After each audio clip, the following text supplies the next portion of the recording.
Hai guys, jangan lupa like, subscribe ya, gak ada ruginya kalian subscribe dan aktifkan loncengnya ya.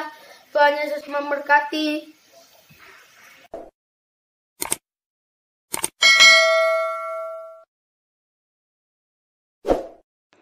Dalam kesempatan ini kita akan merenungkan sebuah tema, kata Yesus, menurut kamu siapakah aku? Shalom saudara kekasih dalam Tuhan. Saya percaya kita semua dalam keadaan sehat, tanpa kekurangan sesuatu apapun, yang terbaik. Walaupun kita sekarang ini lagi mengalami virus corona, yang sekarang ini kita stay home, tapi saya percaya semuanya kita ada dalam keadaan, kita semua dalam perlindungan Tuhan. Nah, pada kesempatan ini saya mengajak kita untuk merenungkan sejenak firman Tuhan. Saya mengangkat renungan ini di dalam kitab Injil Matius pasal yang ke-16 ayat 13 sampai dengan ayat yang ke-16. Demikian firman Tuhan. Setelah Yesus tiba di daerah Kaisarea Filipi, ia bertanya kepada murid-muridnya, kata orang, siapakah anak manusia itu? Jawab mereka, ada yang mengatakan Yohanes Pembaptis, ada juga yang mengatakan Elia, dan ada pula yang mengatakan Yeremia atau salah seorang dari para nabi. Lalu Yesus bertanya kepada mereka, tetapi apa katamu, siapakah aku ini? Maka jawab Simon Petrus, engkau adalah Mesias, anak Allah yang hidup. Saudara yang kasih dalam Tuhan, pada kesempatan ini kita melihat bagaimana Yesus setelah bersama dengan murid-murid mereka menyeberang danau, setelah bertemu dengan orang-orang Farisi dan ahli-ahli Taurat, ada hal yang menarik yang ditanya oleh Yesus kepada murid-muridnya. Menurut kalian, siapakah anak manusia itu? Atau maksudnya siapakah aku ini, kata Yesus. Dia tanya kepada murid-muridnya. Lalu murid-muridnya menjawab seperti apa yang mereka dengar. Ada yang mengatakan itu adalah Yohanes Pembaptis, ada yang mengatakan itu adalah Yeremia, ada yang mengatakan itu Elia. Lalu hal yang menarik di sini adalah Yesus bertanya kepada murid-muridnya, siapakah aku ini menurut kalian? Engkaulah Mesias, anak Allah yang hidup. Tentu pengakuan ini itu tidak gampang. Bagaimana mungkin seorang Petrus mengatakan bahwa Yesus itu adalah Mesias? Tentu ini adalah punya risiko. Kalau didengar oleh ahli Taurat, oleh Farisi pada waktu itu, tentu ini berisiko tinggi. Kenapa?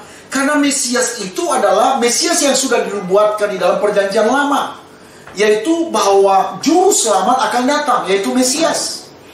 Nah, kalau pengakuan ini meleset, maka ini ada resiko yang ditanggung oleh namanya Petrus. Pasti dia akan dikucilkan. Tetapi perhatikan, di sini kita lihat ketegasan seorang Petrus, juru bicara daripada para murid pada waktu itu. Apa yang dikatakannya? Sekali lagi saya ulang. Maka jawab Simon Petrus, engkau adalah Mesias, anak Allah yang hidup. Pengakuan ini saya percaya bahwa itu tidak muncul begitu saja. Tentu Petrus dan murid-murid di sini, mereka melihat, mereka merasakan, mereka benar-benar menikmati hadirnya Yesus bersama-sama dengan mereka. Nah, kalau kita lihat latar belakang saudara Petrus adalah seorang nelayan.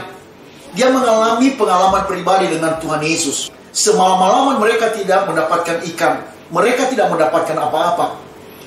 Tetapi pada waktu Yesus menyuruh dia untuk menebarkan jala, kemana?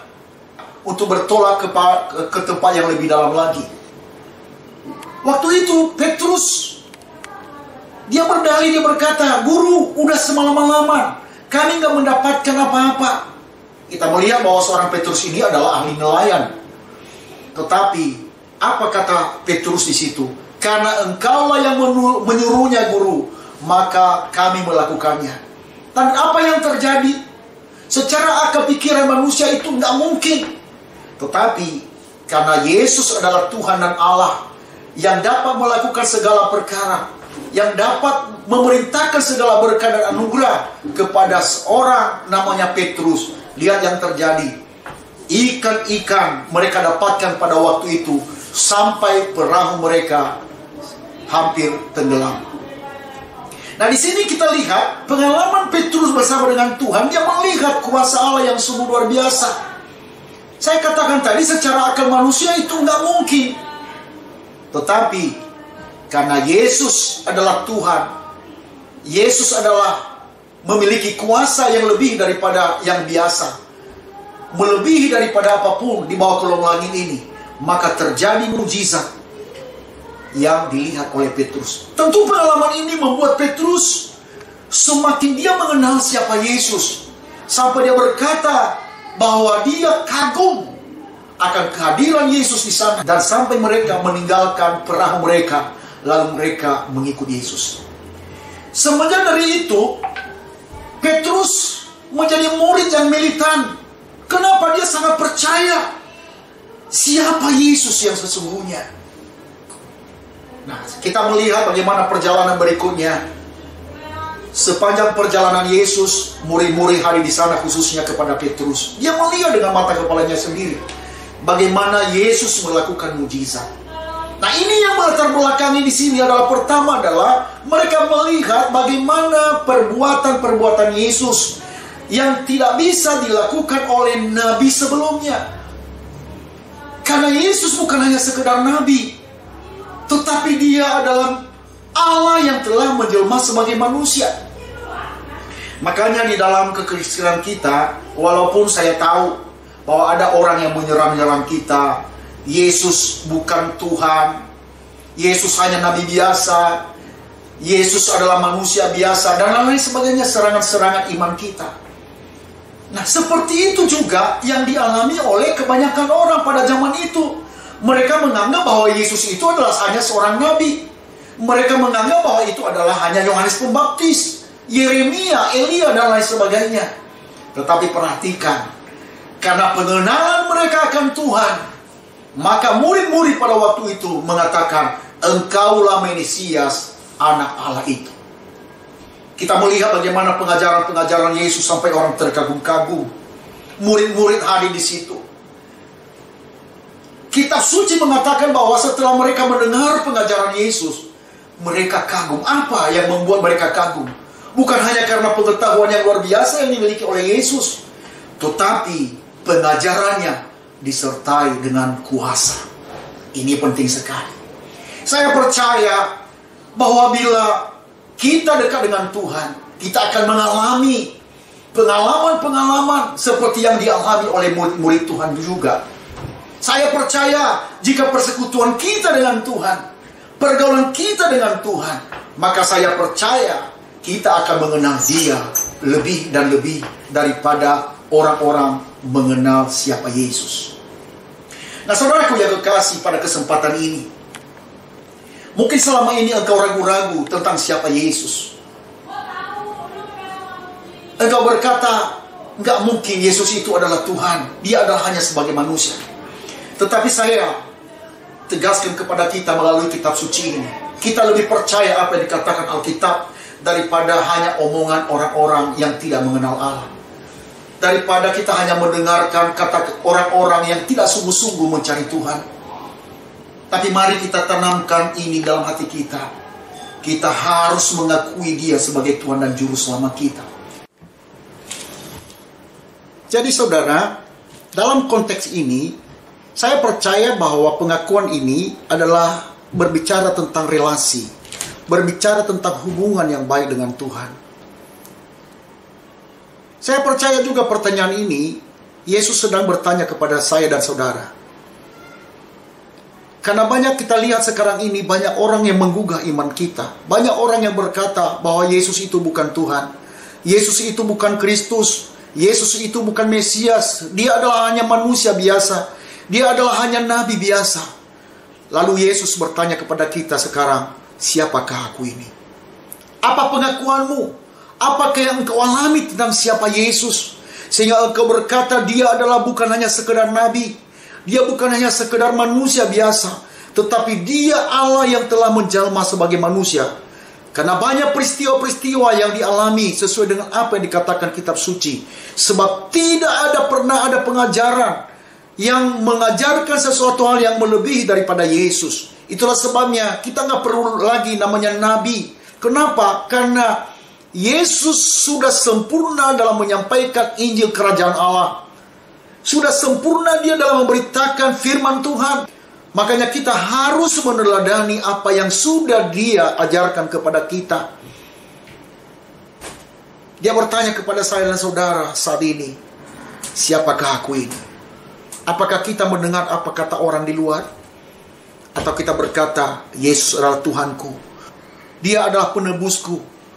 Apapun kata orang di luar sana, aku tetap percaya bahwa dia adalah Tuhan yang memerintah atasku. Saudaraku yang kekasih, pada kesempatan ini, mungkin engkau meragu-ragu untuk percaya kepada Tuhan Yesus. Tapi hari ini saya berikan kepastian kepada kita. Kita lebih percaya apa kata Alkitab daripada apa kata orang yang tidak tahu apa-apa. Sebab Alkitab adalah sudah teruji kebenarannya.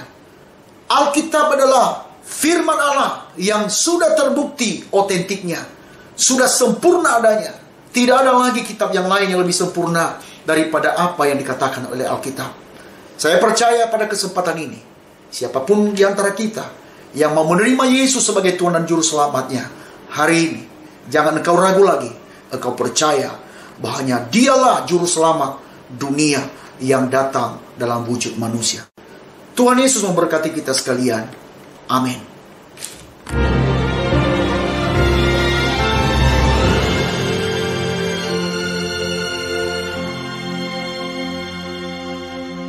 Apapun yang terjadi dalam hidupku ini, tak pernah kuragukan kasih-Mu Tuhan. Lewat gunung yang tinggi, dalam lembah yang curam, tak pernah kuragukan janji-Mu Tuhan. Kau berfirman dan sembuhkanku, Kau bersabda dan selamatkanku. Tiada yang mustahil bagimu, Yesus, ku percaya padamu. Mari nyanyikan bersama-sama. Apapun yang terjadi dalam hidupku ini, tak pernah kuragukan kasih-Mu Tuhan. Lewat gunung yang tinggi, dalam lembah yang curam, tak pernah kuragukan janji-Mu Tuhan. Kau berfirman dan sembuhkanku, Kau bersabda dan selamatkanku. Tiada yang mustahil bagimu, Yesus, ku percaya padamu. Kami percaya Tuhan, Engkau yang berfirman, maka kami disembuhkan. Kami hidup karena percaya kepadamu.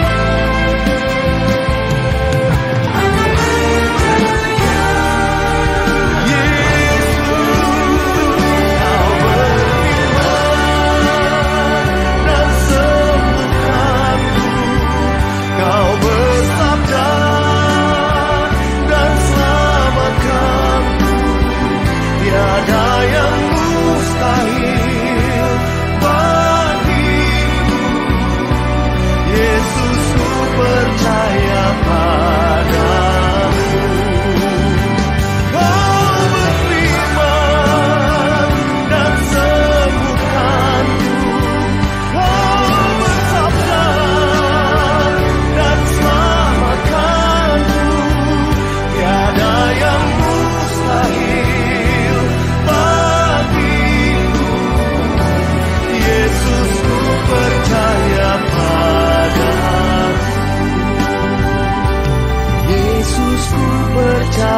padamu.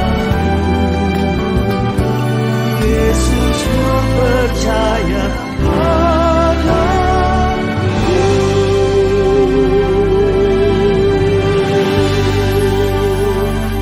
Segala kemuliaan hanya bagi-Mu Tuhan.